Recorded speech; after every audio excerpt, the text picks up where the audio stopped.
Hello friend नमस्कार मु आपनको Odisha study tube YouTube channel को स्वागत करुच्ची। आसंतु आज एक इम्पोर्टेंट नोटिस विषय में आलोचना करिबा। Odisha subordinate staff selection commission तरफ एक इम्पोर्टेंट नोटिस आसी। देखो नोटिस केबे आसीना 12 अगस्त 2025 रे आसी। आरआई एआरआई ओमिन SFS ICDS supervisor preliminary exam जो होबार थिला ताहारे क्लियरली मेंशन होईची। देखंतु In this connection, the Commission has been pleased to reschedule the preliminary examination for the post of RI, ICDS Supervisor, ARI, OMIN and SFS under CRE 2023 IV in the month of October, which may continue up to November 2025.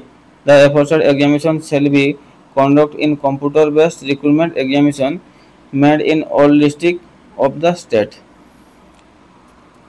माने clearly mention है October मासरू नवेम्बर मास पर्यंत exam हेबो एवं exam T केमिति हेबो ना computer basis रे exam हेबो। आशा करूँ वीडियो आपको भल लगी वीडियो को लाइक एवं चैनल को सब्सक्राइब करबा जमा भूलेबेनी। जय जगन्नाथ।